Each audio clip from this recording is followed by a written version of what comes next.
Les gars, on est des jeunes entrepreneurs en devenir. Nous avons des grandes aspirations. Après avoir regardé ce fameux film Parasite, ce que j'ai pu retenir, c'est que dans ce monde, tout est question de scam. C'est qui peut avoir l'avantage sur qui. That's it. C'est des passe-passe. C'est du faux profilage. Tu comprends ce que je veux dire?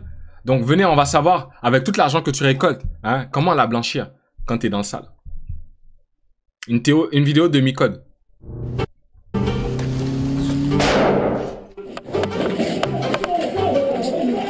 C'est un record en Europe. En Espagne, la police a annoncé la saisie de 25 millions d'euros en liquide contre le plus important. Parce que quand tu fais des retraits, la banque, tu vois, des fois, elle peut marquer les billets. Puis ces billets-là, il faut que tu les utilises des fois dans des entreprises. Ou sinon, tu vas tout simplement, tu vas au casino et tu vois. Important réseau de blanchiment de fonds. L'éclair ici, il est 21h15. Il doit être 3h du matin. Les pirates, les trafiquants de drogue. Si à 3h du matin, vous êtes sur le live, c'est que vous êtes des soldats. Tardivement le sang, le titre du live. Et tous les criminels partagent un sujet de préoccupation. Ils doivent dissimuler l'origine illicite de leur argent. Ils doivent le blanchir. On a généralement une vague idée de comment ça se passe, mais est-ce que ça correspond à la réalité? Pour vérifier ça, on a épluché des livres d'experts, déniché des dossiers d'instruction du FBI et monitoré des dizaines de forums sur Telegram, et on a découvert des méthodes qui frôlent le génie. Ça commence avec... Yo, on va tout être fiché. Surtout moi. Moi, avec le genre d'esprit que j'ai, si c'est pour essayer de deviner ce que je m'apprête à faire, je te le dis ouvertement, je suis transparent. Là, tout de suite, je m'apprête à faire l'honnête citoyen, bien sûr, come on. Je m'apprête à faire mon 9 à 5, être un homme respectable, un homme de principe, fidèle à lui-même, le travail acharné. On ne vole rien ici. Des combines artisanales comme des faux gains au PMU ou des chaînes de kebab. Puis, il y a l'utilisation de marchés parallèles. Les fameuses box. Comme les casinos ou les cryptos. Et ça finit par des réseaux complexes de milliers de sociétés fictives conçues par des experts sortis d'Harvard. Laissez-moi vous présenter l'iceberg du blanchiment d'argent. Yes sir! Yes sir! Let's go! On veut les grands détournements de fonds. Les crimes blancs. Let's go. Si vous êtes une petite frappe de l'arnaque au SMS et que vous obtenez des virements frauduleux, il y a une première question qui se pose. Vous pouvez pas envoyer l'argent directement sur votre compte perso, sauf si vous voulez que la police sonne chez vous. Alors, à qui l'envoyer? Pour répondre à cette question, ce qui nous a paru le plus évident, c'est d'aller voir à un endroit que on connaît bien, les boucles Telegram des cybercriminels. Dans ces conversations, on a notamment trouvé des e-books qui sont de véritables manuels du blanchiment. En général, ils s'accordent sur une stratégie qui permettrait d'ouvrir... Hold on. Les gars. Cette vidéo-là, si tu la... Moi, je la regardais en rediffusion. Mais quand tu la regardes, s'il vous plaît... Ne l'écris pas sur ton téléphone. Bloc-notes, non. Si on retrouve ton téléphone, t'es dans la merde. Ça, tu peux le brûler facilement. Irrétraçable, ok? Tu l'écris sur papier. Toi seulement, tu sais il est où. Si tu donnes référence à quelqu'un, il sait il est où. Si ça se brûle, tu brûles le carnet. Les codes, tout ça, tu écris, Ouvrir des comptes en banque sans jamais utiliser son vrai nom. Le vol d'identité. La première étape, c'est de récupérer des photos de pièces d'identité. C'est beaucoup plus simple qu'on pourrait le penser. Ils vont par exemple mettre une annonce de location d'appartement sur Le Bon Coin et ensuite exiger de tous les candidats une photo recto verso de leur passeport. C'est d'ailleurs pour ça qu'il faut toujours mettre un filigrane sur ces documents. Si vous voulez ouvrir un compte dans une banque traditionnelle... Hold on. Mais s'il fait ça pour, par exemple, si tu veux louer, mais il doit faire ça pour le travail aussi. Quand tu cherches du travail, il te demande ton CV. Ils savent ce que tu as fait dans ta vie. Ils te demandent ton permis de conduire. Oh, wait. Did I get scammed? Oh, wait. Une pièce d'identité volée, ça va pas suffire. Les banques appliquent désormais ce qu'on appelle le Know Your Customer. Des contrôles toujours plus stricts qui exigent par exemple que vous vous preniez en vidéo avec votre webcam. Ça paraît difficile à contourner. Sauf que Avec il y a des l'IA. petits malins qui ont examiné à la loupe les protocoles de toutes les néobanques et ils ont trouvé des failles. Ce guide, par exemple, détaille toute une méthode pour tromper Lydia. Vous chargez la pièce d'identité volée et un selfie que vous aurez aussi demandé à votre victime sur Le Bon Coin. Et ensuite, vous êtes censé vous filmer. Mais au lieu de le faire, vous allez contacter le service client et dire que votre caméra est cassée. Et là, visiblement, ils vont vous dire « Ok, à la place, vous nous envoyez un justificatif de domicile. » Vraiment le truc le plus facile à trafiquer. Ils changent le nom et l'adresse sur une facture et c'est banco. Bon, naturellement, si on vous parle de cette technique, c'est qu'elle ne fonctionne plus. Mais vous voyez l'idée. On va surtout apprendre plein de trucs sur la finance. Et démystifier la finance, c'est exactement l'objectif de notre partenaire du jour. Ah, nice. Belle intégration, la pub. Hein. Ouvrir des comptes bancaires. Mettons que vous ayez réussi à obtenir un virement frauduleux sur un compte bancaire, qu'ils appellent aussi un bank drop. Ça n'est que la première étape. En fait, vous pouvez pas laisser l'argent dormir dessus parce que dans les heures qui suivent, les banques vont communiquer entre elles et le compte va être gelé. Ouais. Et là, tu peux pas faire le retrait. Donc, les scammers Il faut agir vite, les gars, ok? Une fois l'opération entamée, c'est à l'heure qui suit. C'est pour ça, des fois, tu vois, tu fais ton scam à 23 h, tu fais le retrait, t'attends minuit, minuit 1, minuit 10, minuit et demi, on change de journée. Des fois, tu as des limites de retrait. Tu fais 2 retraits back-to-back en 1 heure de temps. Tu vois ce que... Non, tout ça, c'est des trucs que j'ai vus sur Internet. Anticipent en se procurant des cartes de crédit pour retirer du cash le plus vite possible. Bien sûr, ils la font pas livrer chez eux, mais moi, j'ai à jamais l'adresse fait d'un ça. appartement ou d'une J'ai jamais maison été dans inhabitée. ça. Par exemple, ils identifient un bien sur le site d'une agence immobilière et ils vont mettre leur nom sur la boîte aux lettres. Ensuite, pour ouvrir cette boîte, ils font comme tous les postiers film que j'ai et regardé les livreurs. auparavant. Ils achètent une Ça en clé parlait un peu, passe-partout tu vois, à 15 balles. vaguement. Si on se projette un peu, on peut s'imaginer qu'avec cette méthode, il est possible d'engranger chaque mois entre 2 et 3 000 euros en cash. Et ce qui est bien avec les espèces, c'est que c'est intraçable. Si vous Exact. jouez profil bas et que vous vous contentez de l'écouler dans la vie de tous les jours, a priori, physique. personne ne va vous poser de questions. En Soupçonné, revanche, exact. si votre chiffre d'affaires décolle, vous allez avoir un problème. Les piles de Beaucoup trop de cash cash. vont s'accumuler sous Exact. votre lit. Et si la mauvaise personne tombe dessus, ça va chauffer. Alors, vous pourriez être tenté d'enterrer tout ça au fond du jardin pour préparer votre retraite aux Bahamas. C'est Non, notamment non, la non. stratégie qu'a adoptée Pablo Escobar, Exact. patron milliardaire du cartel de Medellín. Pour dissimuler ses milliards, il avait demandé à des sous-fifres d'enterrer des sacs de cash aux 4 coins de la Colombie. Mais quand ces derniers revenaient, Pablo les faisait pointer leur cash sur une carte et ensuite, Waouh! comme ça, il était le seul à savoir où se trouvaient tous ces trésors. Il stockait aussi des tonnes de cash dans des entrepôts. Mais ce que raconte son frère, c'est que c'était vraiment pas la panacée. L'humidité, les insectes, les intempéries faisaient moisir les billets. Et il y avait aussi les rats, qui à eux seuls grignotaient 10% des dépôts. Donc, stocker du cash, ça paraît pas si malin. Une meilleure idée, ce serait d'injecter discrètement cet argent sur vos comptes bancaires. Comme ça, vous pourriez épargner et faire des achats plus intéressants. Mais attention, les banques surveillent très attentivement les dépôts en cash. Très vite, elles vont vous demander un justificatif qui prouve l'origine des fonds, comme par exemple un certificat de vente d'un bijou. Et si elles ont le moindre doute, elles vont remplir une déclaration de soupçon, une note directement transmise à l'Agence française anti-blanchiment. Damn. Yo, ça va vite, hein. Même si tu respecterais les limites. C'est ça que j'aime pas. Ils veulent savoir où tu vas, qu'est-ce que tu fais, quand tu le fais, comment tu le fais. Bro, si je dépose l'argent, même si c'est 50 000, c'est mon 50 000. Pourquoi tu me poses des questions? Sinon, je vais faire affaire avec une autre banque. Ah, vas-y, casse-toi. Pour contrer ça, Justificatif. Mais si c'est ton argent. les criminels Même pour le retrait. Autant pour déposer que le retrait, ils posent des questions. C'est ont n'importe adopté quoi. une autre technique popularisée Laisse-moi par tranquille, Pablo non Escobar, le schtroumpfage. Ça consiste à fractionner une somme importante en de multiples versements sur de nombreux comptes pour passer en dessous des écrans radars, comme des petits schtroumpfs. Typiquement, les dealers utiliseraient leur famille élargie pour ouvrir des centaines de comptes. Mais ça, est-ce que ça peut marcher longtemps? Selon le juge d'instruction, les parents de Farid ont une capacité d'épargne très forte, sans rapport avec leur train de vie.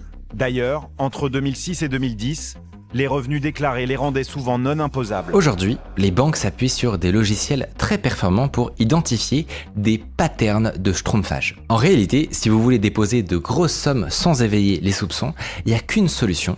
Il faut pouvoir justifier son origine. Ce qui est compliqué, c'est que c'est de l'argent volé, donc vous ne pouvez pas dire la vérité.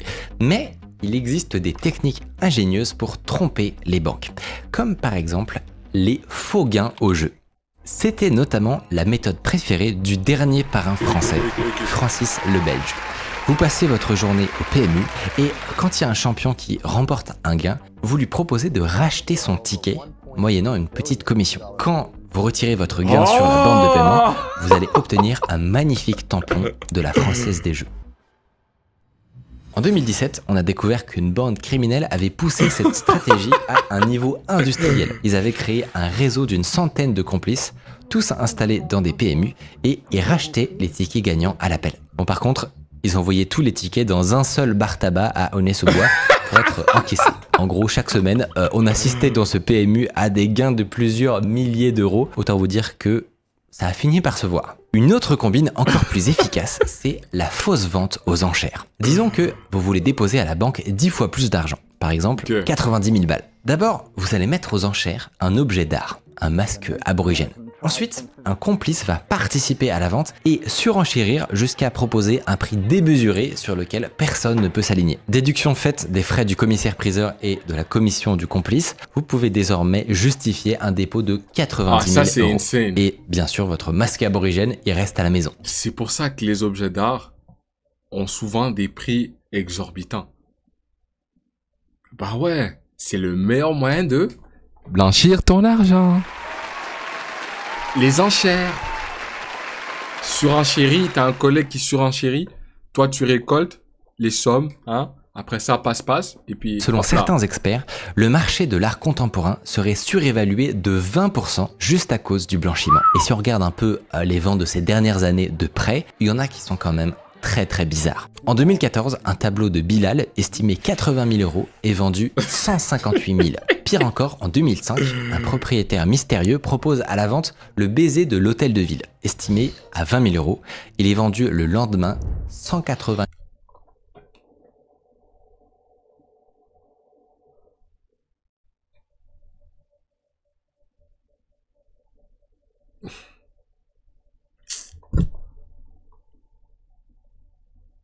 15 000 as.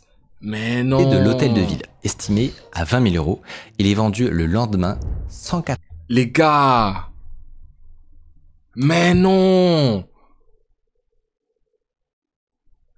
What? 84 960 euros. Un peu bizarre quand même. C'est des techniques qui fonctionnent, mais attention, les criminels ne doivent pas en abuser. Parce que s'ils déposent des grosses sommes alors que officiellement ils ont peu de revenus, ça doit il y a être ça, ouais. un autre acteur qui va se poser des questions, c'est les impôts. On a déjà commencé à faire tourner un certain nombre d'algorithmes sur les particuliers, notamment sur effectivement des entre guillemets anomalies de train de vie. Ils doivent absolument donner l'impression que... Dans le fond, anomalie de train de vie, même pas une journée tu peux vivre comme un roi. Si t'es dans la misère, on est mieux de devoir vivre dans la misère chaque jour de l'année pour les 10 prochaines années à suivre.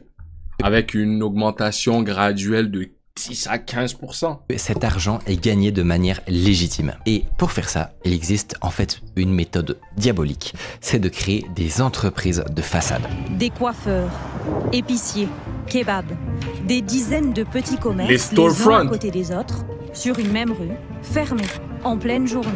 Aucun client. Vous avez une épicerie, enfin 2 épiceries, un salon bar à chicha qui voisine avec de la grillade à emporter. On a encore des tacos, tout est fermé. Encore une épicerie, c'est la 3e en l'espace de 25 mètres. Voilà. C'est les vacances là. On commence à avoir un certain soupçon d'argent sale et de blanchiment. Vous ouvrez un commerce qui brasse du liquide et dans votre chiffre d'affaires mensuel, vous intégrez discrètement votre argent sale. Dans le fond, vous n'avez même pas besoin de créer une activité rentable. Mais si vous voulez gérer votre business comme un homme d'affaires, vous allez devoir tenir ce qu'on appelle une double comptabilité.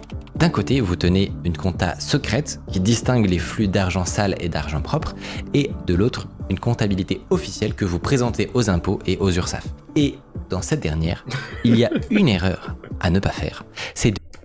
Attends. Yo. Yo, comment il s'appelle? L'humoriste de TikTok. C'est un bon. Attaching Boy. Attaching Boy, il a une vidéo là-dessus. Yo, qui me fait tout le temps rire, bro.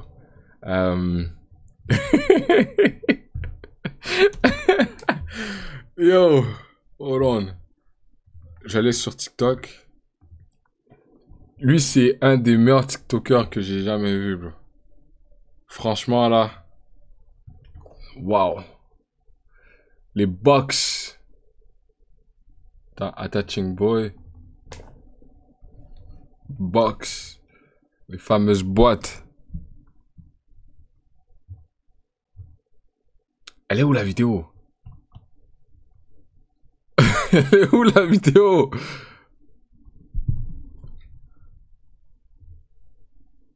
Non, fuck.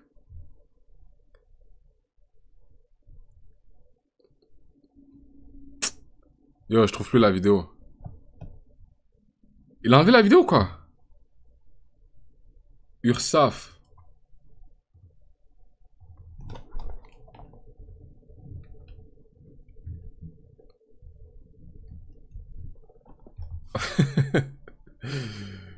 Non. C'est ma meilleure vidéo, bro. Yo, dès que je la retrouve, je vous dis. De négliger les charges d'exploitation. Il faut absolument que les charges soient cohérentes avec le chiffre d'affaires. Si vous vendez des kebabs à 5 € et que vous déclarez 300 000 € de chiffre d'affaires, eh ben, ça veut dire que vous avez vendu 15 000 sandwichs. Donc il faut que vous ayez acheté 15 000 pains. Beaucoup se font avoir comme ça. Avec tout ça, si vous n'avez pas encore de scrupules, vous vous retrouvez à la tête d'une vraie PME criminelle. Petit à petit, vous allez pouvoir acheter des restaurants, des entreprises du BTP, des supermarchés, tout un réseau de commerce qui vous permet de blanchir toujours plus d'espèces. Mais si vos revenus continuent d'augmenter, il y a un moment où les méthodes traditionnelles ne vont plus suffire. Il va falloir passer au montage financier. Disons que vous délaissez les arnaques au SMS pour des escroqueries plus lucratives, comme par exemple du phishing ciblé ou des arnaques au président. Là, vous allez obtenir des virements 100 fois plus gros. Et malheureusement, un virement de 100 000 € d'une entreprise vers individuel Lydia ou PayPal, ça ne va pas passer. C'est trop grillé. La banque émettrice va le marquer comme... La borne, elle fonctionne pas. Si tu veux commander, c'est ici. Jay. Ça va? T'as la box à du avec burger, frites, canettes, on a fait un deuxième burger aussi, des sticks roustis. Tu payes par carte? Bah, on cache. Même pour les employés de là? De quoi? Même pour les employés de l'URSSAF. Désolé, j'avais mal articulé. On va procéder à un contrôle. Si c'est possible de me sortir mon comptable, la liste des employés. Attends, je peux rentrer. Je suis là depuis hier. Qu'on puisse aussi vérifier, ça fait combien de temps que la borne ne marche plus. Yo, je l'adore pour ça, bro. Je suis là. Même pour les employés de l'URSSAF. Il n'y a pas comment il faut faire burger? Ou tu as un problème avec les pâtes? La box à 10 €. On paye cash. Patron. Patron de quoi? Ok, monsieur, vous allez me suivre. On va faire un truc de resto, on va prendre quelques photos. Il y a plein de repas. Oh putain. Parce que je pense qu'il y a une histoire de... Là, il est trop fort, hein. Et vous voulez le papier? Pour vous échouer. Oula. Non, stop. Non, il est trop fort. Même pour les employés de l'URSSAF. Oh. Tu veux un drumstick? Ouais, t'as juste acheté ça? Non, j'ai acheté du... Ah. Vas-y, acheter des Du machines. crack! Mais non. On prend pas de crack ici. Je suis en train d'apprendre... Faudrait que tu commences à faire de l'art. Je fais déjà de l'art. C'est ça, mais qu'on vende des trucs aux enchères. Il y a une tactique pour blanchir de l'argent. Non. Non, il y a une tactique pour blanchir de l'argent. On va faire ça ensemble. Hein? NFT? Non. Moi, je te parle des vrais acheteurs d'art, là. On dit quoi? On dit merci. Mais on va trouver des scams ensemble. Puis on va blanchir l'argent ensemble. Faut qu'on sorte de cette misère. Faut qu'on devienne riche. C'est bon, hein? C'est aux arachides. T'aimes pas? Je vais prendre celle-là, pas la gaspiller, mais T'aimes pas? ça va être la seule. Non, j'aime pas toi. C'est pour toi de toute façon. Mais merci. Même pour les employés de l'URSSAF. C'est fini quand, hein? Oui, je suis en live. Mais je demande. Dans 1 heure environ, ou plus. Homme douteux et le suspendre. Non, si vous voulez que votre virement échappe à la détection, il faut que votre compte en banque soit plus rassurant et qu'il provienne d'une grande banque traditionnelle. Le problème, c'est que dans ce genre d'établissement, c'est quasi impossible d'ouvrir un compte en usurpant une identité, sans se rendre physiquement à un guichet. Quoi ? Alors, comment faire ? Eh bah, il existe une alternative qui consiste à recruter une mule financière. Une mule, c'est quelqu'un qui va prêter son compte pour faire transiter de l'argent. Bon, clairement, personne n'accepterait de faire ça connaissance de cause. Quand l'entreprise va s'apercevoir qu'elle s'est fait déposséder, elle va appeler sa banque et la première personne chez qui la police va toquer, eh ben c'est la mule. Elle risque l'interdit bancaire, 375 000 € d'amende et 5 ans de prison. Donc, les criminels ne sont pas fous et ne jouent pas carte sur table. Ils utilisent de la manipulation. Une stratégie classique, c'est l'arnaque sentimentale. Vous séduisez un célibataire frustré sur internet, vous tissez une relation avec lui et vous résistez à la tentation de lui soutirer de l'argent parce que vous voyez plus loin. Pendant des années, vous allez pouvoir lui demander des petits services à base de transfert. Par exemple, une femme raconte qu'elle était persuadée d'avoir une relation à distance avec la star Tyler Perry. En réalité, c'était une arnaque qui a duré 13 ans. Mais bon, l'arnaque sentimentale, c'est quand même laborieux. Alors si vous n'êtes pas un brouteur dans l'âme, il existe une autre stratégie plus subtile qu'on a découvert. Les Brad Pitt, oh my god. Fausses offres d'emploi. Les criminels vont ouvrir un poste de chargé d'affaires financières, rémunéré 5 000 € par mois. Brad Pitt, si en plus il textait en français, alors là, elle est stupide, elle. Une fois recruté, l'heureux élu va probablement réaliser que son emploi se résume à passer des ordres de virement, mais avec le salaire qu'il gagne, est-ce qu'il a vraiment intérêt à se poser des questions? Malgré tout, si vous en restez là, vous allez probablement vous casser les dents. Parce que les banques sont de plus en plus suspicieuses sur les virements de comptes d'entreprise vers des comptes individuels. Pour tromper leur vigilance, il faut aujourd'hui aller encore plus loin et utiliser une société écran. Trouvez-vous un pays où on peut créer une entreprise de manière anonyme, comme par exemple l'État du Delaware. C'est leur spécialité là-bas. Il y a 2 millions d'entreprises pour 950 000 habitants. Il y a même une adresse qui héberge carrément 300 000 entités.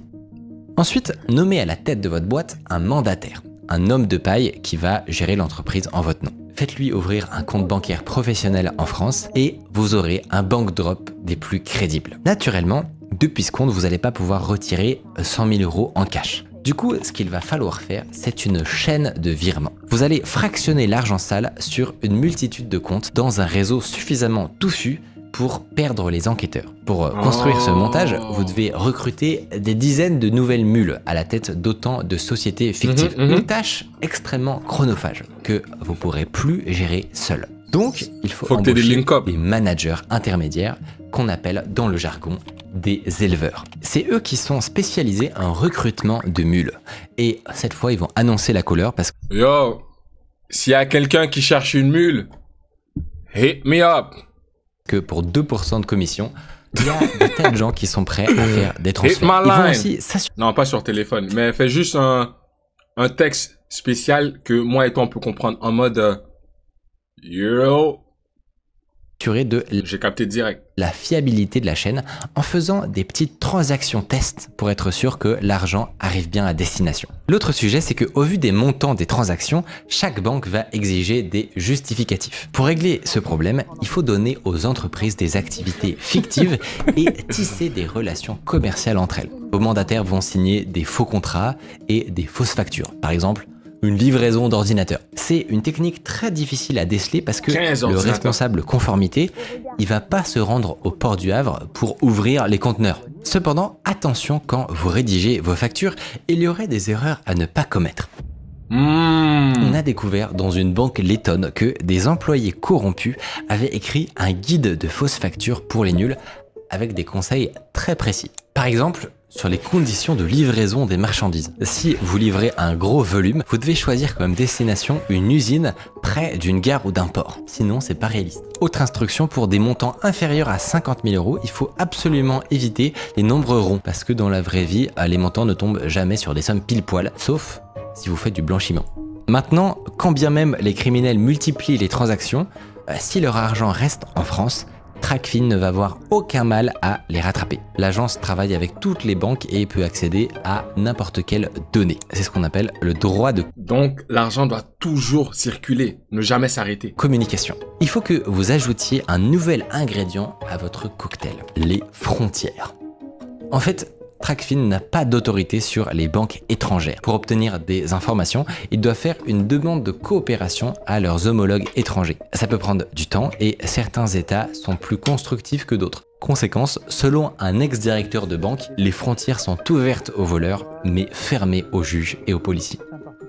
Justement, récemment, un gang sud-africain a utilisé cette méthode. Après une arnaque au président spectaculaire, ils ont d'abord fait atterrir leur butin sur un bank drop aux États-Unis. Ensuite, l'argent a été parachuté sur 3 comptes en Afrique du Sud, puis dispersé dans une dizaine de banques pour finalement atterrir sur le compte individuel des criminels et être converti en voiture de luxe. Sauf que ils se sont fait attraper.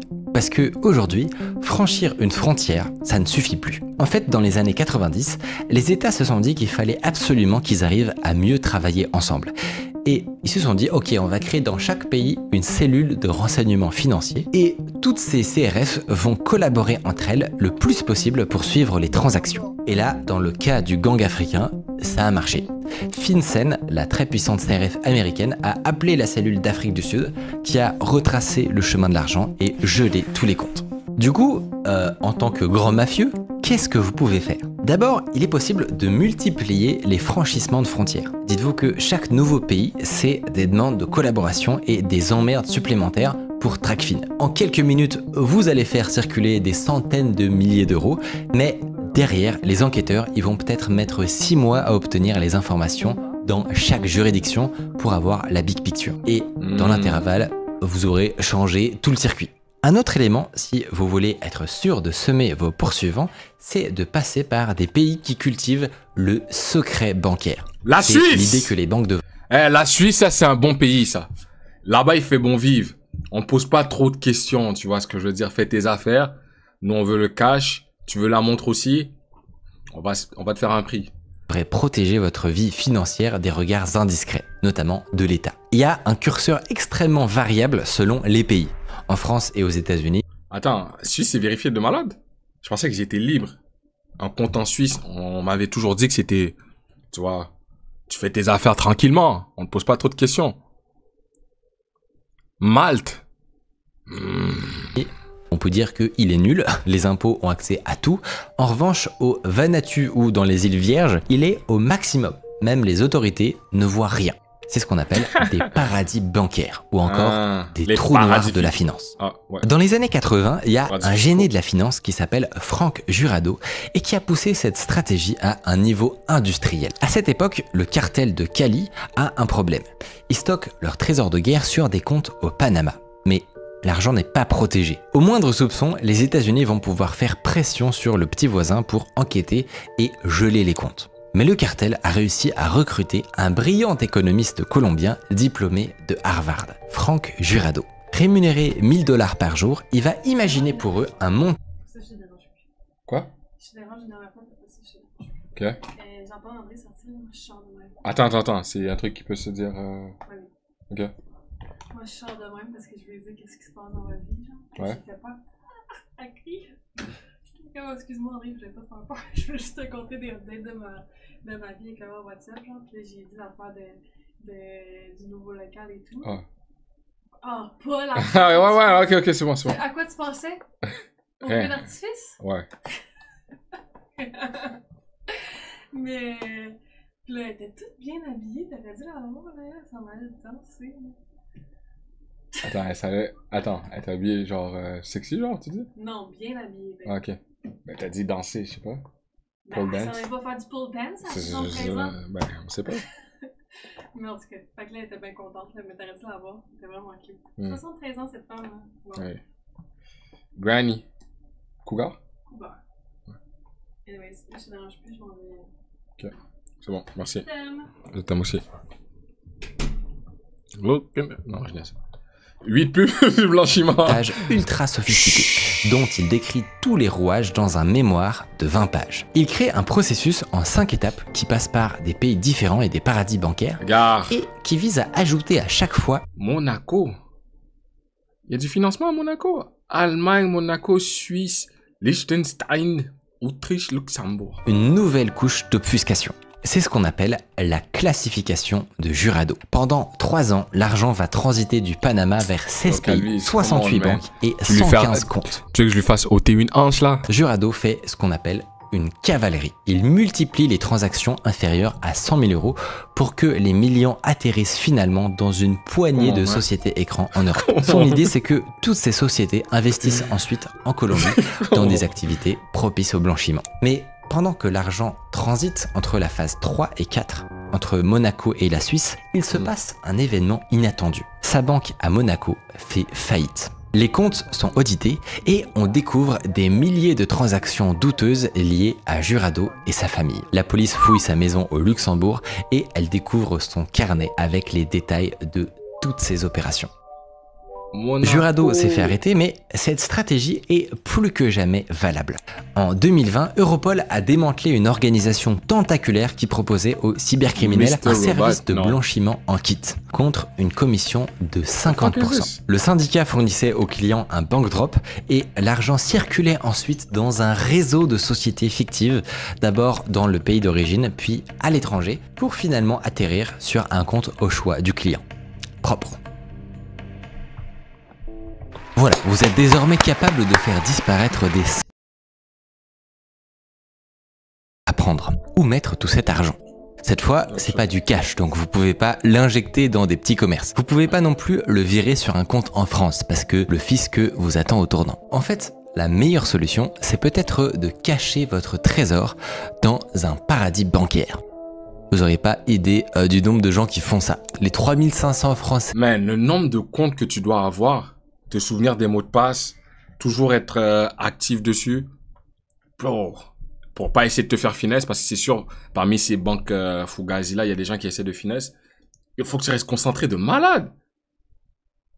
Les plus riches cacheraient dans ces pays. C'est des bails de hacking et tout ça, ça vole des data aux milliardaires. Attends, Mr. Robot, je veux voir un trailer. Il y a aussi un anime que j'ai entendu parler qu'on doit discuter et voir si 150 c'est bon ou pas bon. milliards d'euros. Et ça ne les empêche pas du tout d'en profiter en France. Concrètement, voilà comment ça se passe. Vous déposez votre argent sur le compte d'une société écran, gérée comme toujours par un prête-nom. Officiellement, rien ne vous rattache à cette société et personne, à part quelques initiés, ne sait qu'elle vous appartient. Mais Omerta. cette société vous embauche pour des missions de conseil. Elle vous rémunère généreusement et même elle vous accorde des avantages en nature comme un véhicule de fonction, une villa au bord de la mer, bref, elle vous met bien. En parallèle, si vous voulez absolument sortir du cash, vous pouvez ouvrir un compte pour votre entreprise dans un pays proche de la France qui cultive le secret bancaire, comme par exemple la Suisse. La Suisse! Des cartes de retrait anonymes, donc utilisables partout dans le monde, il n'y a pas votre nom, il n'y a rien. Mais attention, attention, l'État vous surveille. Si vous déclarez des revenus modestes, mais que vous avez le niveau de vie d'une diva, ça va attirer les soupçons. Et vous allez finir comme Hush Puppy. C'est pour ça que tu dois pas trop flex. Quand tu fais tes trucs, c'est mène ta vie bien. Hein? Si tu veux te permettre un bon petit resto, vas-y. Des belles petites vacances, vas-y. Mais une fois que t'es là, t'es sur les réseaux, tu filmes, t'es là, tu montres chaque bagnole que tu roules. Il n'y a pas que le monde qui te voit. Il y a aussi la police. Il y a aussi des employés du gouvernement qui te regardent de très près. Tu penses que eux, ils ont pas les réseaux sociaux? Et aussi, ils ont pas Instagram, Facebook, Snapchat? Hush Puppy, c'est un TikToker nigérian qui s'était installé à Dubaï. Et sur son compte Instagram, il justifiait sa fortune par 3 mots magiques, Real Estate Developer. Mais sur les réseaux, il pouvait pas s'empêcher d'afficher un train de vie complètement indécent. Du coup, les Américains ont creusé et ils ont appelé la police de Dubaï. Dans sa maison, on a trouvé 21 ordinateurs, 47 téléphones, 40 millions de dollars en espèces et 13 voitures de luxe. Hush Puppy était en réalité l'architecte d'un réseau mondial de blanchiment. Donc, Faites profil bas et plutôt que de cramer votre pognon, gérez votre argent en bon père de famille. Vous pourriez par exemple investir dans des sociétés en faillite qui sont a priori moins regardantes. À ce sujet, on a récemment découvert qu'une mafia russe ciblait en particulier des clubs de foot en difficulté. C'est complètement ouf. Au Portugal, il y a un club qui s'appelle UD Leiria et qui s'est longtemps illustré en première division. Sauf que en 2012, c'est la déroute et ils terminent dernier du championnat. Ils sont donc relégués au niveau régional et le club fait faillite. Mais voilà que sorti du néant apparaît un généreux bienfaiteur, Alexandre Yo, ouais, quand vous jouez à FIFA Career Mode, là, quand vous êtes en mode carrière, et qu'il y a un riche saoudien qui venait investir dans ton club, 100 millions de dollars injectés de nulle part, hein. Mais ils ont plus, ben, est-ce qu'ils font ça encore? Quand il y a un rachat et tout. Comme vous Lyon, Division 2. Maintenant, c'est une Asiatique, je pense, qui prend les rênes. Vous en doutez, il n'est pas breton. Il dit au club qu'il est agent de joueurs en Russie et il déclare qu'il représente de mystérieux donateurs qui voudraient aider le club à Yes. Des donateurs saoudiens. Oil money! We get Arab money! S'en sortir. En quelques mois, il gagne la confiance de tout le board et... Est-ce que c'est wrong de dire ça? C'est littéralement un son. Donc. Il leur propose un plan pour sauver l'équipe. Toutefois, il impose une condition: racheter l'entreprise. Bien sûr, les modalités de ce rachat sont un peu bizarres, parce que le club appartient désormais à 70% à une holding, elle-même détenue par un groupe russe, qui lui-même dépend de plusieurs sociétés écrans enregistrées dans des paradis fiscaux. En fait, personne n'est capable de dire qui est le vrai propriétaire et d'où vient l'argent. Mais grâce à lui, le club repasse en Ligue 3, donc ça donne pas envie de chercher. Aujourd'hui, on peut encore racheter des entreprises comme ça, en cachant son identité réelle. Mais malheureusement pour les criminels, ça va être de plus en plus compliqué. Je pense, yo, j'ai un soupçon. Vous connaissez l'équipe d'Italie là, Como qui se font racheter, je sais pas, il y a Fabregas, Henry, plein de footballeurs qui sont à l'intérieur. Depuis 2017, il y a une directive qui impose à toute société non cotée de déclarer l'identité de ses bénéficiaires effectifs. Dans les faits, pour l'instant, seulement 2/3 des entreprises se sont soumises à cette obligation. Mais année après année, la pression ne fait qu'augmenter. Donc, il faut aller voir ailleurs. Et ça tombe bien, parce qu'il existe un autre secteur très rentable et qui n'est pas soumis à une déclaration de bénéficiaires effectifs, l'immobilier. Plus de 33 000 demeures ont été achetées par des personnes qui se disent chômeurs, étudiants ou femmes au foyer. Ce sont probablement des prête-noms. 11% des parcelles en France n'ont pas de propriétaire connu. C'est un secteur tellement opaque que tous les criminels l'ont intégré à leur portefeuille d'investissement. Mais ça n'est pas le plus intéressant en réalité, puisque l'immobilier pourrait résoudre votre principal problème. Aujourd'hui, vous ne pouvez pas utiliser votre argent comme vous l'entendez. Vous vous faites prêter une villa, vous investissez en sous-main dans des entreprises, mais quoi que vous fassiez, vous devez toujours respecter la règle numéro 1. Votre train de vie doit être cohérent avec vos revenus déclarés. Le non-respect de ce principe a mis KO les 3 derniers criminels dont on a parlé. C'est le talon d'Achille de tous les blanchisseurs. Et ceux qu'on n'a pas attrapés, c'est souvent grâce... Les gars, faut écrire ça. Le train de vie mené doit représenter ta valeur monétaire.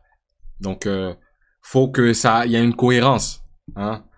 Si tu flexes trop, ils vont te regarder en bizarre. Sois humble, tranquille, père de famille, tu vois.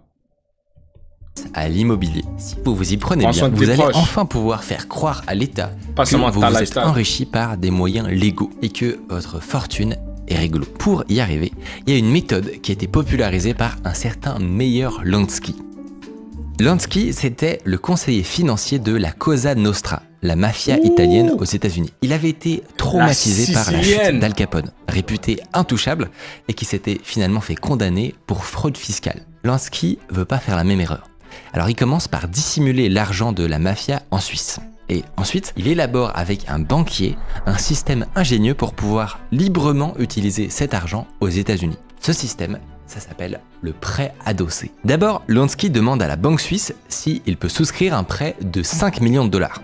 Pour obtenir un tel prêt, on doit généralement montrer à la banque qu'on est solvable. Mais Lansky n'a pas besoin de faire ça. Il va simplement déposer à la banque en garantie la même somme. Il dépose 5 millions de dollars pour obtenir 5 millions. Ça paraît bizarre? Tu déposes l'argent pour demander un prêt. Ok. Mais du coup, aux États-Unis, maintenant, il peut utiliser cet argent sans complexe. Si on lui pose des questions, il pourra dire que une banque étrangère lui a prêté cet argent à des conditions qui la regardent. Il va même pas avoir à payer d'impôts dessus. Et avec ses prêts adossés, il va construire une ville de casino dans le désert. J'ai nommé Las Vegas. Waouh.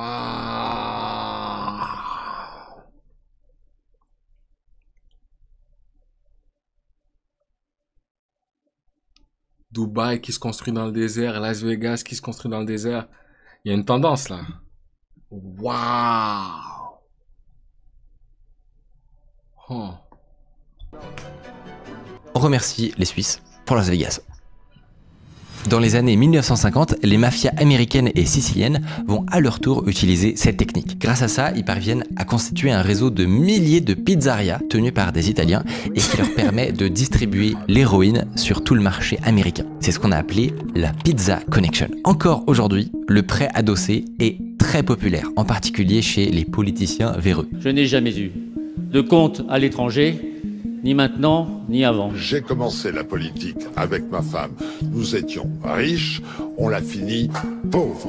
Patrick Balkany, Jérôme Cahuzac, Thomas Fabius, ils auraient tous fait des prêts adossés. Mais vous pourriez peut-être taper encore plus fort. Si vous êtes pressé et que vous avez de l'argent liquide à blanchir, il est possible de combiner cette méthode avec une autre technique repérée par TracFin et apparemment très utilisée par les mafieux russes sur la Côte d'Azur. La fausse spéculation immobilière. Ça, c'est incroyable. Ce qu'ils commencent par faire, c'est qu'ils achètent un immeuble à un vendeur complice. Officiellement, ils le prennent à 50% de sa valeur. Disons à 1 million au lieu de 2. En réalité, sous la table, ils complètent avec du cash. Ensuite, ils vont faire des travaux. Et après quelques temps, ils revendent l'immeuble. Mais cette fois, ils l'évaluent pas à 1 million. Comme ils ont fait des travaux, ils estiment que le bien a pris de la valeur et ils le vendent à 2 millions. Sur le papier, ils ont fait une plus-value à la sueur de leur front et blanchi 1 million en cash. Bravo! Grâce à ces affaires, vous êtes désormais un self-made man, admiré par tous.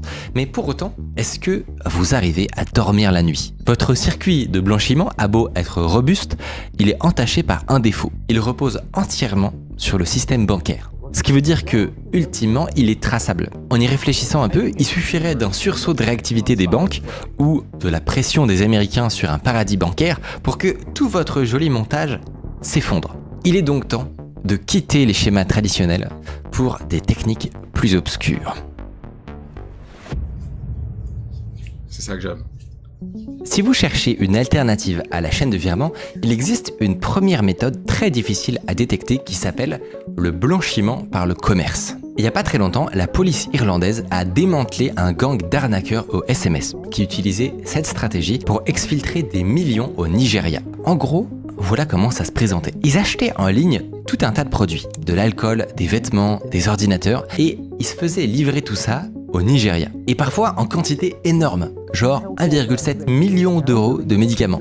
Tout ce qui comptait, c'est que ça prenne pas trop de place et que ça se revende facilement. C'est un moyen hyper simple de faire une transaction de valeur entre deux pays sans passer par le système bancaire. Mais cette méthode a malgré tout un défaut. Elle implique une logistique de dingue. Il faut gérer l'arrivage de tonnes de marchandises, la distribution dans des dizaines de magasins. En réalité, il existe une autre approche plus simple et plus moderne. Ce sont les monnaies parallèles.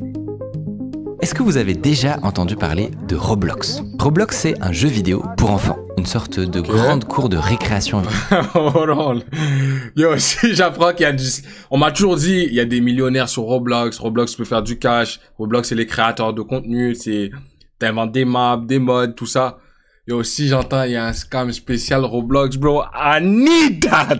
I need that! Qui rassemble 50 millions de personnes. Dans cet univers, on peut acheter aux autres joueurs des accessoires et des jeux. Mais pour faire ça, on est obligé d'utiliser une monnaie spécifique qui s'appelle le Robux. Les Robux. Et bah, à l'occasion d'un procès, Roblox a dû jeter un œil aux transactions sur son marché. Et ils ont réalisé que des centaines de personnes utilisaient en réalité leur monnaie pour laver de l'argent sale. Une fois convertis en Robux, les fonds voyageaient vers des joueurs complices par des centaines de microtransactions. Certains accessoires pouvaient être achetés au même vendeur plus de 50 fois. L'argent était comme ça dispersé, puis reconsolidé sur une poignée de comptes pour finalement être reconvertis en dollars. Cette technique marche tellement bien que, en quelques années, les criminels ont investi la plupart des marchés internes ou dérivés de jeux vidéo. Minecraft, FIFA, WoW, Fortnite.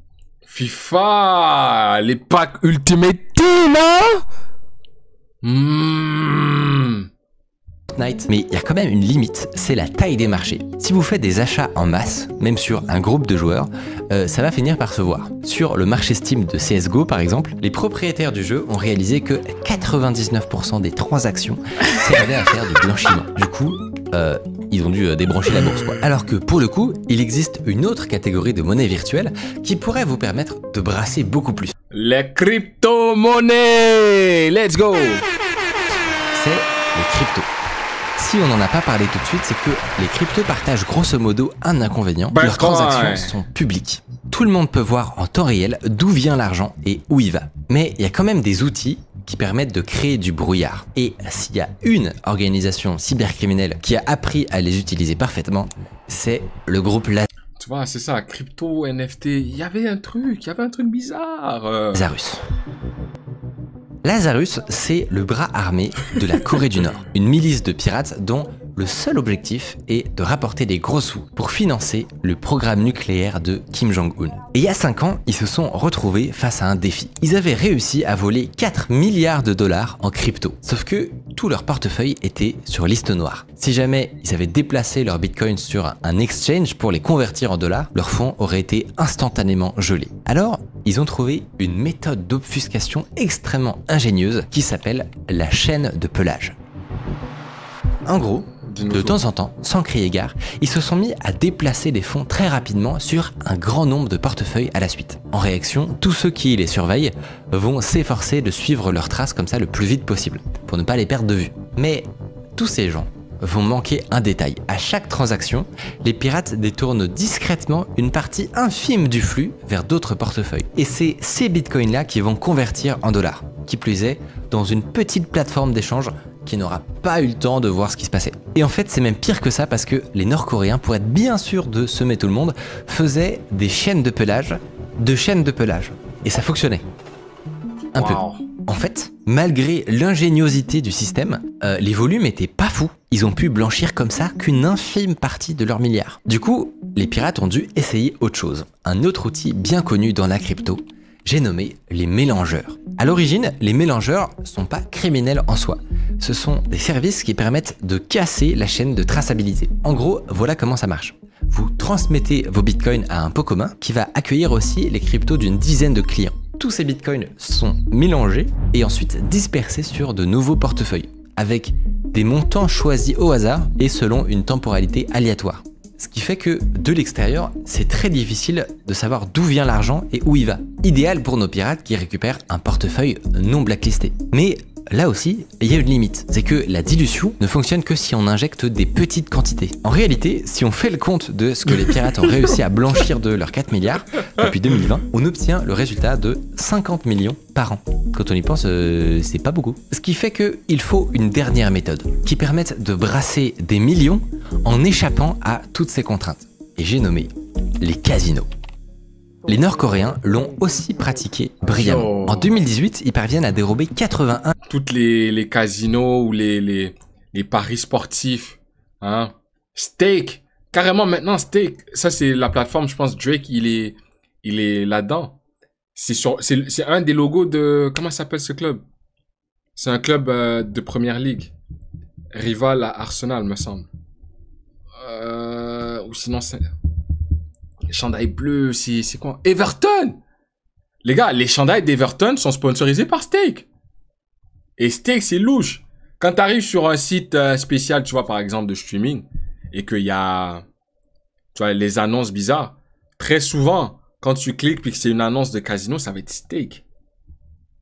Puis Stake, c'est aussi ceux qui dépensent sur Kick. Kick qui est la plateforme comme Twitch. Donc, il y a un réseau bizarre. Bizarre le réseau. Mais pour ceux qui veulent voir, Everton, Stake, la collab, voilà. Main partner, Stake.com. C'est n'importe quoi. Ça s'infiltre même dans le monde du foot. C'est partout. Après ça, il y a les paris sportifs, les codes, tout ça. Oh. 1 million à la Banque centrale du Bangladesh. Et pour faire disparaître cet argent, ils décident d'utiliser des casinos aux Philippines. Le plan est simple. D'abord, convertir l'argent en jetons, ensuite jouer sur des tables, et finalement échanger les gains contre de la monnaie, sur des comptes de joueurs complices ou en espèces directement. On peut se dire, est-ce qu'ils risquent pas de tout perdre au jeu? Un expert raconte que dans des casinos marocains, il y a par exemple des joueurs qui misent sur les 37 cases de la roulette. Ils perdent beaucoup, mais au moins ils savent précisément leur rendement. De leur côté, les pirates nord-coréens font encore mieux que ça. Ils vont jouer à un jeu qui s'appelle le baccarat. Ça ressemble au blackjack et si c'est joué d'une manière très précise, il permet de minimiser les pertes à 10% sur un grand nombre de parties évidemment. Mais 50 millions, ça fait beaucoup de jetons à écouler quand même. Du coup, pour optimiser le processus, ils vont organiser des parties privées dans des salles fermées. Parties où il y a que des complices en fait. Semaine après semaine, ils vont miser des valises de jetons qui sont ensuite convertis en monnaie puis envoyés dans d'autres casinos à Macao où personne ne retrouvera jamais leurs traces. Oh là là! Roblox, Bitcoin, jetons de casino. Avec ces techniques, vous devenez le Jeff Bezos du crime organisé, à la tête d'une multinationale du crime qui vous rapporte chaque année des milliards. Mais du coup, là, même vos stratégies de blanchiment sophistiquées ne marchent plus. Les bitcoins et les casinos sont incapables de digérer autant d'argent. Et les banques ne sont pas aveugles. Du coup, les milliards s'accumulent dans des piscines souterraines et vous commencez à vous demander si vous n'allez pas simplement devoir tout brûler. Jusqu'à ce que vous fassiez la découverte du plus gros montage de blanchiment d'argent au monde qu'on ait jamais découvert. La laverie automatique. Hein? Un jour, il y a un homme en costard qui vient vous voir et qui vous fait une proposition déroutante. Il vous dit « Je peux blanchir vos milliards et en plus, ça va pas vous coûter 10 ou 15% de vos gains, comme ce que payent généralement les mafias. En fait, ça va vous coûter que 0,1%. » What? Comment c'est possible? En fait, votre mystérieux interlocuteur est ce qu'on appelle un bankster. Un banquier qui a trahi sa profession. Il détient une banque respectable, il fait mine d'appliquer des règles anti-blanchiment, mais en souterrain, il travaille pour le crime. On pourrait penser que ce genre de comportement... Yo, c'est ce genre de plug que j'ai besoin, putain. Je peux pas croiser un banquier corrompu. N'arrive que dans des... Mettre 2-3 fonds dans mon compte, mon frère, hein. Petite banque régionale. Tranquillement, en fait, tranquille. Pas du tout. Dans les années 2010, on a découvert qu'une banque de rang mondial était de mèche avec des cartels mexicains. Ouh, Sinaloa! Les cartels récoltaient 50 milliards de dollars en espèces chaque année et tout le monde se demandait comment ils parvenaient à les placer si facilement dans le système bancaire. Et ben en fait, ils étaient de mèche avec HSBC. Les passeurs portaient des valises Samsonite ou des sacs de sport remplis de billets de $100 fraîchement sortis des rues de Los Angeles, Seattle, Chicago. Ils arboraient souvent des vestes en cuir avec le symbole des cartels de Sinaloa ou Los Zetas dans le dos. Ils tenaient de toute évidence à leur petit signe de reconnaissance. En 2016, dans la succursale de Mexico, les bandits se baladaient sans complexe avec le blason de leur cartel sur le dos. C'est vrai, Freeze, il a une barre sur HSBC. De Mexico, les bandits se baladaient sans complexe avec le blason de leur cartel sur le dos. Et ils avaient droit à des guichets spéciaux pour faire passer leur sac de cash. Avec le temps, les Américains se sont rendus compte du petit manège et ils ont caché des caméras de surveillance à l'intérieur de la banque. Ce qui leur a permis d'intenter un procès à HSBC. Mais après de longues années de procédure, la banque n'a finalement été condamnée qu'à payer une amende de 2 milliards de dollars. Yo, si toi tu oses, hein, frauder pour des milliards et des milliards, c'est pas juste une petite... comment t'appelles ça? Un fine, c'est une amende. C'est pas une petite amende qu'ils vont te donner, hein. Ah, ils vont t'enterrer sous la prison, bro. Gros, je suis dans le footbin, je fais des SBC, j'arrive chinois comme la HSBC. Rien du tout.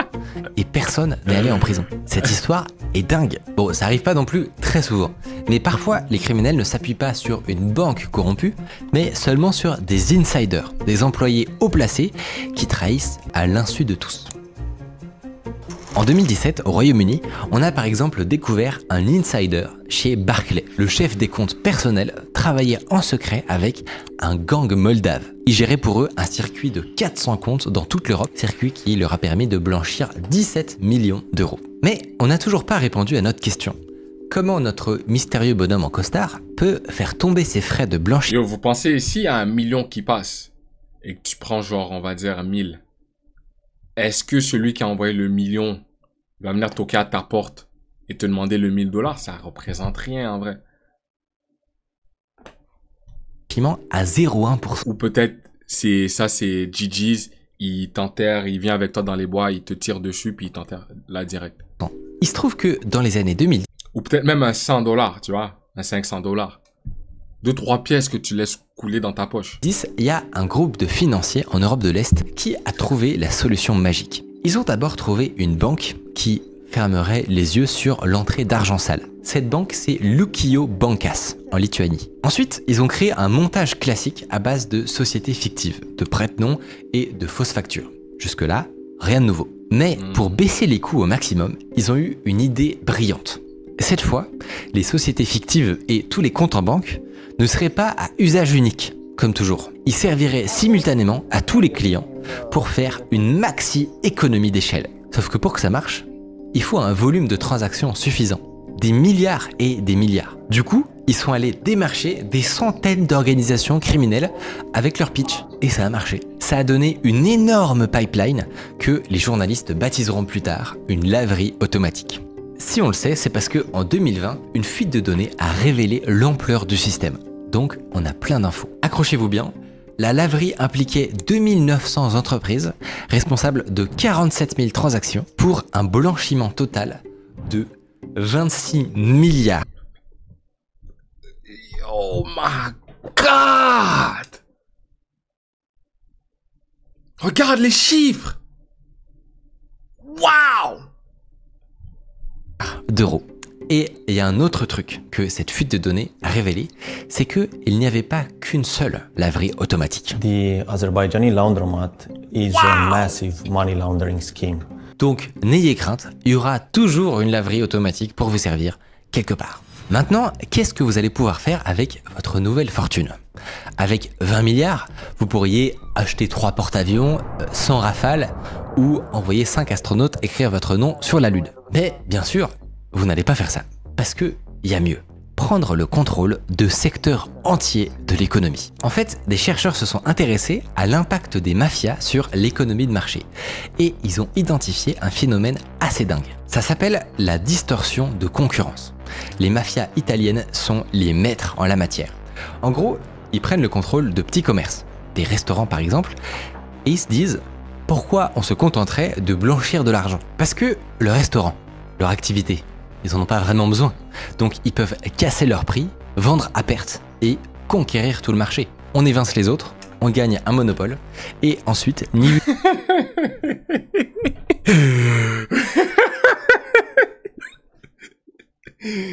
Oh ouais.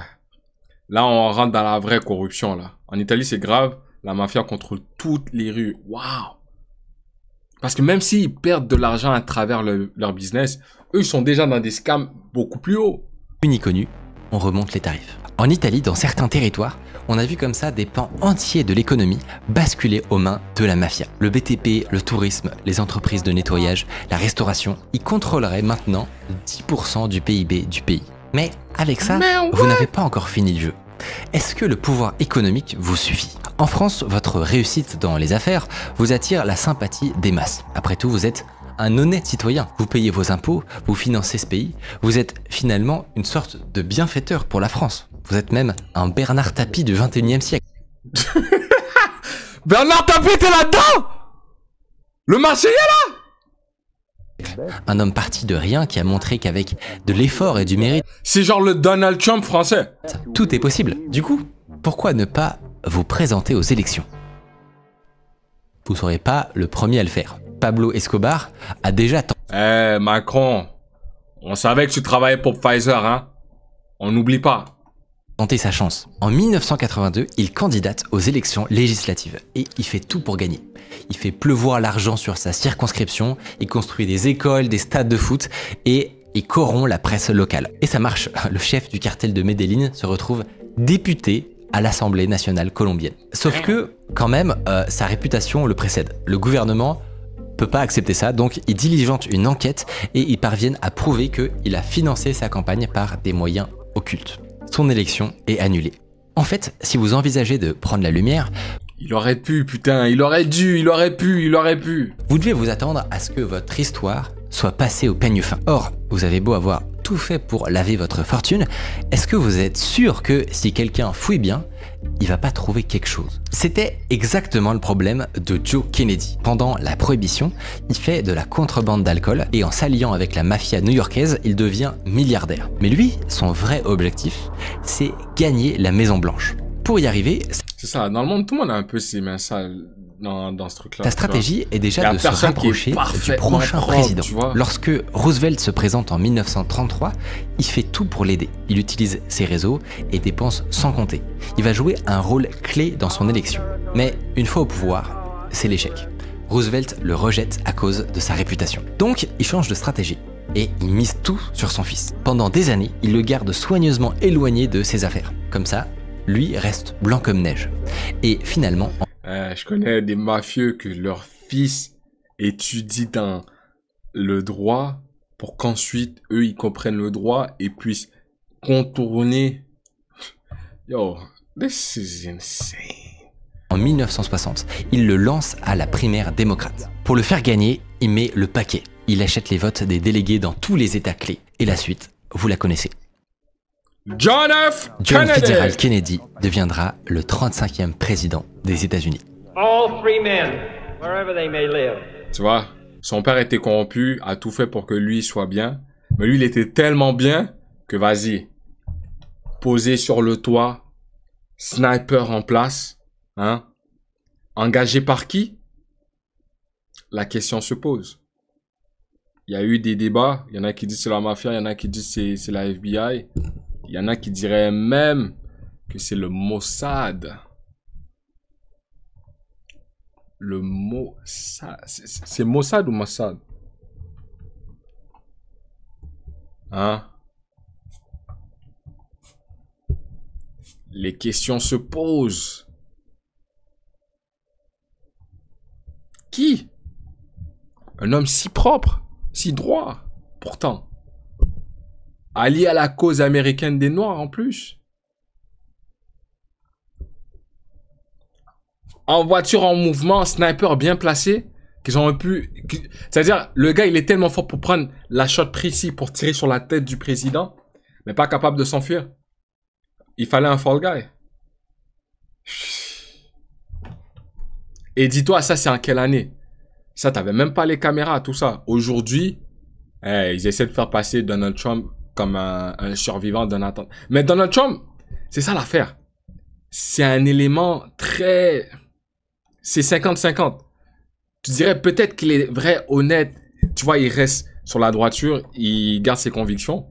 Mais le gars, il est en politique, il connaît des gens, il a déjà serré des mains. Donc, même quand il fait face, on va dire, exemple, à Netanyahou, c'est... Tu vois qu'il veut dire quelque chose, mais il se retient de dire quelque chose. Et franchement, Trump, avec ce qu'il a fait avec toutes les grands businessmen, je peux me dire que lui, en vrai de vrai, c'est l'argent qui parle. Il soigne son image, mais c'est juste pour l'argent. Il est là pour l'argent, en vrai. Man, la façon que le monde opère, vous voyez pas que on a l'impression de jouer avec des cartes qui sont déjà prédéfinies. Genre, nous, on est vraiment des pions. Auparavant, quand je menais ma vie, j'étais comme, yo, I'm living the life, I'm just living. Mais dans le fond, non, t'as pas compris la vraie essence, t'as pas compris tout le background qui se passe. Come on, man. C'est ce qui est diffusé, c'est qu'1% de ce qui est fait, genre, hors caméra, bro. Il y a des gens qui se déplacent, qui gèrent, qui pensent, qui corrompent. Yo, what? Tu dis finalement, ah, lui, il est bien, mais finalement, lui aussi, il est dans ça. Tu dis, ah, celui-là, il est bien, mais vas-y, il se fait fusiller. Lui, ah, damn, il est 50-50, il sait pas où se positionner. Donc, il essaie de plaire à tout le monde. Si tu prends position, l'autre partie te déteste. Yo, how are we supposed to fucking live, nigga? How? Genre, tout le monde a les mains sales. Mais vraiment, tout le monde. Je peux comprendre, tu fais des erreurs, tout ça. Mais c'est le personnage. Je sais pas comment les gens font pour faire semblant. Moi, j'ai de la misère à faire semblant. Je fais semblant, yo, même quand t'es acteur, on te dit, tu viens sur scène, tu viens au shooting, vas-y, tu fais ton personnage. Mais c'est très difficile de te détacher de ce personnage puis aller dans la vie réelle. Imagine, t'as comme rôle d'acteur de jouer un raciste. Tu vas pas me dire qu'en dehors du film, ces pensées-là s'effacent après que le film soit shoot, après la diffusion au cinéma. Il y a quand même une partie de toi qui a ces réflexes de raciste, non? En politique, tout le monde, c'est des acteurs. Devant toi, cocktail. Derrière toi, lui, c'est une merde et ça complotise. Pour parler dans ton dos. Ah, fuck that, man. Aussi médiatisés peuvent cacher ça. J'imagine même pas comment ça peut être facile pour mon voisin, par exemple. Et c'est là, yo, l'entrevue que j'avais regardée de ce gars-là. Attends, les gars, le gars il s'appelle comment? Rad Interview. Je me rappelle plus de son nom.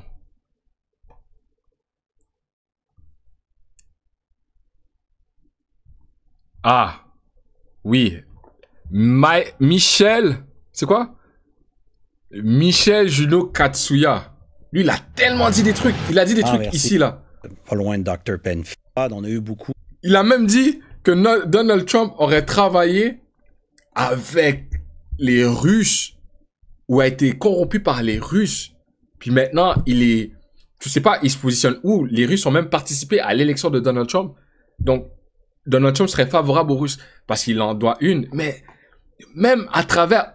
Exemple, on va dire, j'ai regardé récemment, re-regardé récemment Oppenheimer.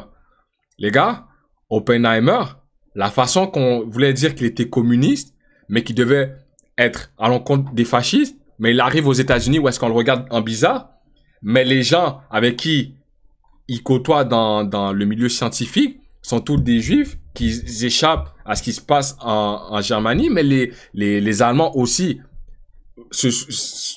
ils avancent. Ils évoluent. Ils vont sûrement avoir l'arme nucléaire. Mais sauf que eux, dans ce cercle américain, où est-ce que les Juifs doivent aussi préparer cette bombe atomique destructrice, mais est-ce qu'ils font confiance aux États-Unis de l'avoir?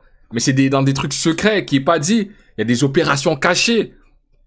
On te prend même des scientifiques. Yo, bro, comment tu me dis l'opération Paperclip?